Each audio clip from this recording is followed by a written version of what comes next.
Britain and beer go back a long way. It's a story that stretches for thousands of years. Think of ancient Britons brewing ale from barley. They drank it from rough pots. This drink was food, water, and celebration all in one. Pubs or public houses became the heart of every community. They were places to meet, to talk, to argue, and to laugh. Beer wasn't just a drink. It was the social glue that held villages and towns together. It warmed people on cold nights. It celebrated births and mourned losses. The history of Britain is written in the bottom of a tankard, a story told in every pub across the land. Over the centuries, the beer itself has changed. We've had milds, bitters, and porters. Each had its time in the sun. The Industrial Revolution brought bigger breweries.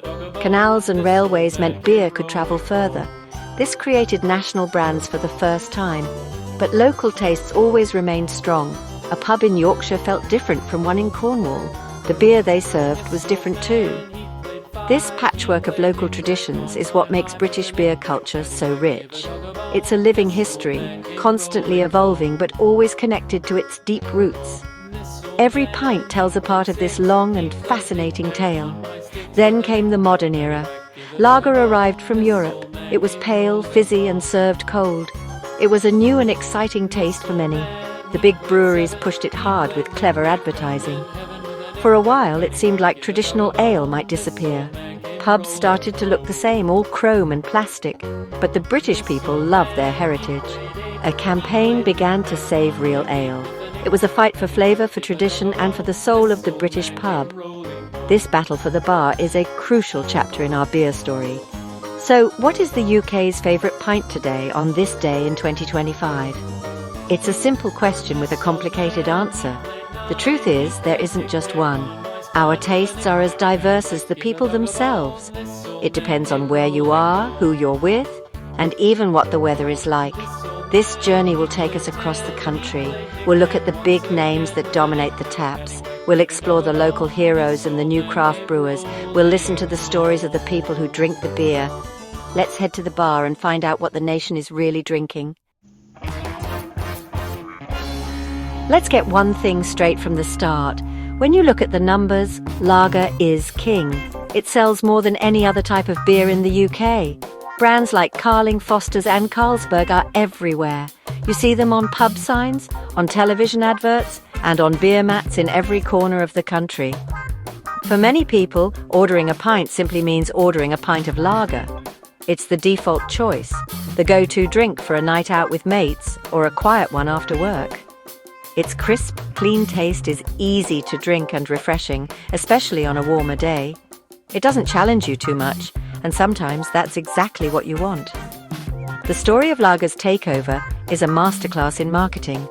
It arrived in the UK and was sold as something sophisticated and modern.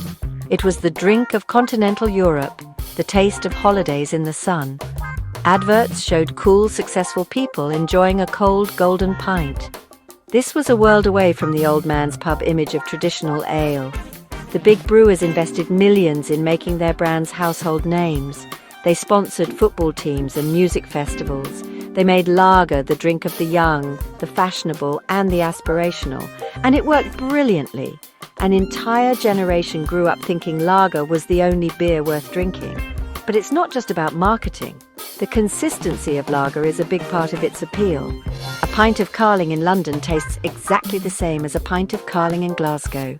This reliability is something the big brewers are very good at. You always know what you're going to get. This is comforting for many drinkers. There are no surprises. For publicans, it's also easier to look after. The kegs are sealed and pressurized, meaning the beer stays fresh for longer and is simpler to serve. It's a straightforward product for a straightforward drinking experience, and there is a huge market for that. Today, the lager landscape is more varied. Alongside the big domestic brands, you have a huge range of world lagers. Peroni from Italy, San Miguel from Spain, and Staropramen from the Czech Republic are now common sights in British pubs. These premium lagers offer a slightly different taste and a more sophisticated image. They allow drinkers to feel they are choosing something a bit more special without straying too far from the familiar lager style. This shows that even within the dominant category, people are looking for more choice. Lager may be the champion, but its crown is being challenged from all sides. If you want to understand British beer, you have to understand its regions. Travel across the UK, and the beer on tap changes as much as the accent. Let's start in the north. In Yorkshire, they have a special love for a well-kept pint of bitter. Brands like Timothy Taylor's Landlord and Black Sheep are legendary. They are often served with a tight, creamy head, sometimes pulled through a sparkler to give it that distinctive texture. Head over the Pennines to Lancashire, and you'll find a similar love for bitter, with local breweries like Morehouse's and Thwaites holding a special place in drinkers' hearts. The North is proud of its brewing heritage, and it shows in every pub. Move down into the Midlands and the picture changes again. This is the historic home of mild ale. It's a darker, less hoppy and often lower strength beer. Once it was the most popular style in the country, the drink of the factory and furnace worker. While its popularity has faded, you can still find fantastic examples here. Banks's Mild from Wolverhampton is a classic. Further south in London, the story was once all about porter. The dark, rich beer fueled the city's workers for centuries. Now you're more likely to see London Pride from Fuller's on the bar, a classic amber bitter that has become synonymous with the capital's pubs. Let's not forget the other nations of the UK. In Scotland, the beer story used to be dominated by heavy, malty ales, perfect for the colder climate. Think of a pint of heavy or 80-shilling ale. Tennant's Lager has long been a massive seller, especially in Glasgow. But now, a vibrant craft scene is changing everything.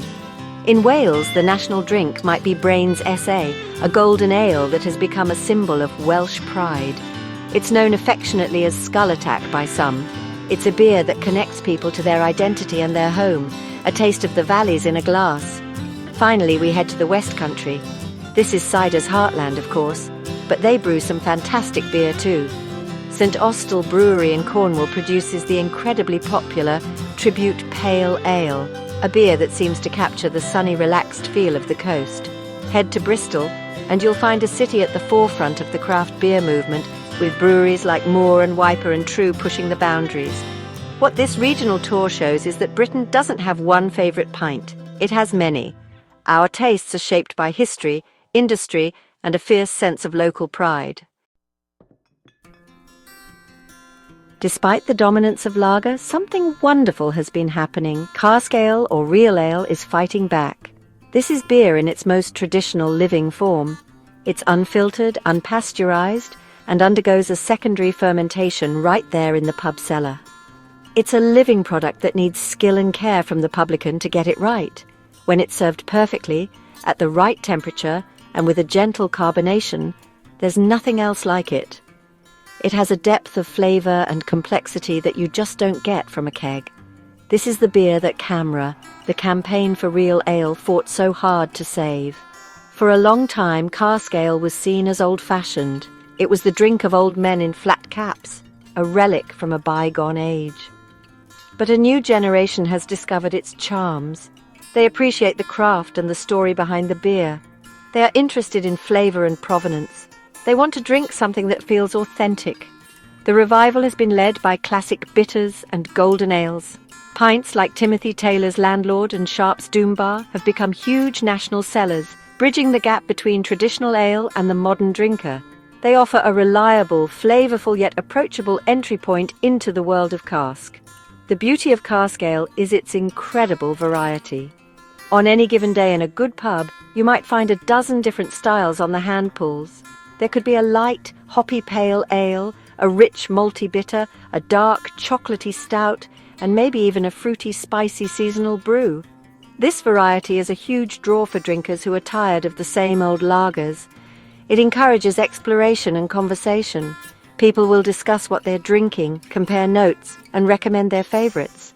It turns drinking into a hobby and a passion, not just a habit. The pub is the natural home of cask ale. You can't really replicate the experience at home. It's about the cellar, the pipes, the hand pull, and the skilled person serving it. This makes cask ale essential to the survival of the great British pub. It gives pubs a unique selling point that supermarkets and off-licenses can't compete with. When a pub looks after its cask ale, it shows it cares. It creates a destination for beer lovers. The gentle hiss of the hand pull and the sight of a perfect pint being poured is the true sound and sight of a proper British pub. It's the heartbeat that keeps the tradition alive. To really understand what the UK is drinking, you need to talk to the drinkers themselves. So I spent some time in a few different pubs just listening. In a busy city centre pub in Manchester, I met a group of friends in their late 20s. "I'll usually start with a Guinness," says Chloe, a 28-year-old graphic designer. "It's reliable and you know what you're getting. But after that, I'll look at the craft ales. I love anything from Cloudwater or a local brewery. I want something with a bit of a story, something that tastes of somewhere." Her friend Tom disagrees slightly. "For me, it's a pint of lager every time. San Miguel, maybe. It's just easy, you know. I'm here to catch up with my mates, not to think too much about my drink." Later, in a quiet village pub in the Cotswolds, the mood was different. I got chatting to Arthur, a retired farmer in his 70s. He was nursing a pint of Hook Norton Bitter. "This is proper beer," he told me with a tap on his glass.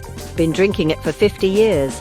I've seen all these fizzy lagers and silly craft beers come and go. They're all foam and no substance. You can't beat a good, honest pint of bitter. It's got taste. It's got character. It's part of this place." His perspective shows a deep loyalty to tradition and a belief in the quality of local, long-standing breweries. For him, beer is about consistency and heritage. In a trendy bar in East London, the conversation was all about the new and the novel. I spoke to a couple, Maya and Ben, both in their early 30s. Their table was covered in small taster glasses. "We never order a full pint of the same thing," Maya explained. "We get a flight or a few thirds. We want to try everything. Right now, I'm loving sours. That sharp, fruity taste is so refreshing." Ben's more into the big, hazy IPAs. Ben added, "It's exciting. Every week there's a new brewery or a new style to try. Why stick to one thing when there's so much choice out there? Drinking the same old lager feels so boring now." These voices show that there is no single answer to what the UK's favourite pint is. It's deeply personal and depends on age, location and attitude. For some, it's about comfort and reliability. For others, it's about local pride and tradition. And for a growing number, it's about discovery, flavour and constant variety. The British pub is a place where all these different tastes and opinions can exist, side by side. You can have an old man with his bitter, a group of lads with their lager, and a craft beer enthusiast with their sour, all sharing the same space. And that really is the beauty of it. Over the last 15 years, a revolution has swept through British beer. It's called craft beer. It started in small sheds and railway arches, inspired by the bold, hoppy beers coming out of the United States. A new wave of brewers decided they'd had enough of bland, mass-produced lager and uninspiring bitter. They wanted to make beers that were packed with flavour, beers that were exciting and different. Breweries like Brewdog, The Colonel and Beavertown kicked down the door and showed what was possible. They used new hops, new techniques and a new attitude. Now, what makes a beer craft? It's a tricky question. For some, it's about size-small independent breweries. For others, it's about the ingredients and the method, using the best hops and malt and not being afraid to experiment. The most common style to emerge from this revolution is the India Pale Ale, or IPA. But these aren't like the old IPAs. They are often hazy, juicy and bursting with tropical fruit flavours from American and New Zealand hops. They have names like Neck Oil and Gamma Ray, and bright, colourful can designs that look more like art than beer labels. The craft beer movement has completely changed how people think about beer. It's brought a new, younger audience into the world of flavourful ale. It has made beer cool again. Suddenly, knowing the difference between Citra and Mosaic hops was a badge of honour. People started visiting brewery taprooms, which are often located right inside the brewery itself. This allows drinkers to taste the beer at its freshest and to meet the people who make it. It creates a powerful connection between the producer and the consumer, something the big breweries lost long ago. This revolution hasn't been without its critics. Some traditionalists say the beers are too strong, too fizzy, and too expensive. They miss the subtlety and balance of a classic British bitter. There's also a debate about what happens when craft breweries get big. When a brewery like Beavertown is bought by a global giant like Heineken, is it still craft? But there's no denying the impact. The craft movement has forced everyone to up their game. The big brewers are now making their own crafty beers, and traditional breweries are experimenting with new hop varieties. The revolution has injected a massive dose of energy, creativity, and flavour into the British beer scene. While lagers and pale ales often grab the headlines, there's a whole world of delicious dark beers to explore. For many people, the journey into dark beer starts with one iconic pint Guinness. The black stuff from Dublin is a global phenomenon. Its smooth, creamy texture and roasted coffee-like flavour are unique. Ordering a pint of Guinness is a ritual in itself. Watching the surge and settle as the nitrogen bubbles create that perfect thick white head is part of the experience. It's a comforting, reliable choice, and for many it's the only stout they will ever drink. It stands as a titan in the world of beer, a brand recognised everywhere. But Guinness is just the beginning. Britain has its own proud history of dark beers, particularly porter and stout. Porter was born in London in the 18th century. It was the fuel of the city's working class, a dark, rich and nourishing brew. Stout was originally just a stronger version of porter, a stout porter. Today, brewers are rediscovering these historic styles. You can now find fantastic porters from breweries like Fuller's with their London Porter and Samuel Smith's with their Taddy Porter. They offer complex flavours of chocolate, coffee and dark fruit without the nitrogen creaminess of Guinness. They are a true taste of British brewing history. The craft beer movement has also embraced the dark side. Brewers are creating incredible imperial stouts. These are big, bold beers, often with high alcohol content. They are aged in whiskey or bourbon barrels to add extra layers of flavour like vanilla, coconut and oak. They are sometimes brewed with extra ingredients like coffee, chocolate, vanilla or even chilies. These are not beers for a quick session. They are beers to be sipped and savoured, more like a fine wine or a good whiskey. They show the incredible creative potential that exists within the world of dark beer. So while dark beers might not sell in the same quantities as lager, they hold a special place in the hearts of many drinkers. They are perfect for colder months, a winter warmer by a roaring fire. They offer a completely different range of flavours, moving away from hoppy bitterness and towards roasted malty richness. Whether it's a classic pint of Guinness, a historical London porter, or a modern, boundary-pushing imperial stout, the world of dark beer is deep, complex and incredibly rewarding.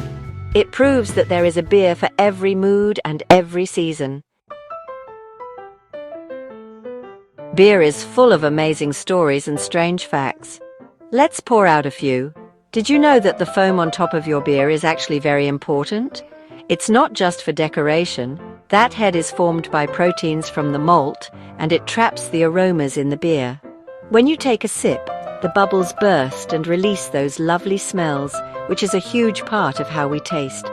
So next time someone serves you a pint with no head, you can tell them they're robbing you of flavour. It's a key part of the drinking experience that science can explain. Here's another one for you. The term rule of thumb is thought to come from brewing. Before thermometers were common, brewers would test the temperature of the mash with their thumb. If it was too hot, the thumb would get burned. If it was too cold, the yeast wouldn't work properly. It had to be just right. So the rule of thumb was a brewer's rough but reliable guide. It's a reminder of the hands-on, traditional craft that lies at the heart of brewing history, a skill passed down through generations before technology took over. What about the famous India Pale Ale, or IPA? The story goes that it was brewed extra strong and with lots of hops to survive the long sea journey from Britain to India in the 18th century. The hops acted as a preservative. While the story is a bit more complicated than that, it's a great tale. It captures the spirit of adventure and innovation in brewing. Today's super hoppy IPAs are a world away from those original beers, but they still carry that same name and a hint of that romantic history of long voyages and distant lands. Finally, let's talk about scale. How much beer is in a barrel? In the UK, a brewer's barrel contains 36 imperial gallons. That's enough for 288 pints. A smaller cask, often seen in pubs, is called a firkin. That holds 9 gallons or 72 pints. And the smallest is a pin, which holds 4.5 gallons or 36 pints. Knowing these terms makes you sound like a real expert at the bar. It's the secret language of the pub and the cellar, a vocabulary that connects the drinker to the ancient craft of brewing and serving this wonderful drink we all love. So, after our tour of the taps, what can we say is the UK's favourite pint in 2025? The truth is, it's a split decision. By volume, a simple, crisp lager is still the undisputed champion, the choice of millions. But in terms of passion and discussion, the prize might go to a flavourful pale ale or IPA, whether from a traditional cask or a modern craft keg. The real story isn't about one single winner. It's about the incredible diversity of choice that drinkers now have. We've never had it so good. The pub is a battleground of tastes, and that's a brilliant thing. Looking ahead, a few trends seem likely to shape the future of British beer. The interest in localism will continue to grow. People want to support businesses in their community, and that includes local breweries. They want to drink a beer that has a story and a connection to the place they live. This will be a huge strength for smaller, independent brewers who can offer something unique that the big national brands can't. The brewery tap room, where people can drink beer just meters from where it was made, will become an even more important part of the social landscape. We're also likely to see a continued focus on better but less. People, especially younger generations, are drinking less alcohol overall, but when they do drink, they want it to be a high-quality experience. They are willing to pay more for a pint that offers interesting flavours and a good story. This trend will benefit both premium world lagers and innovative craft brewers. It will also see the growth of the low-alcohol and alcohol-free beer market. Brewers are now making no-low beers that taste fantastic, meaning you can enjoy the flavour of a great craft beer without the alcohol. Ultimately, the future of British beer is bright because it is becoming more inclusive. There is a beer for everyone. Whether you want a reliable pint of lager, a perfectly kept pint of traditional bitter, a challenging sour beer, or a flavourful alcohol-free ale, you can find it. The pub is slowly shedding its old image and becoming a welcoming space for all. The conversation about beer is no longer just about strength. It's about flavour, community and craft. The UK's favourite pint may always be up for debate, but our love for the drink itself in all its wonderful forms is stronger than ever. Cheers to that.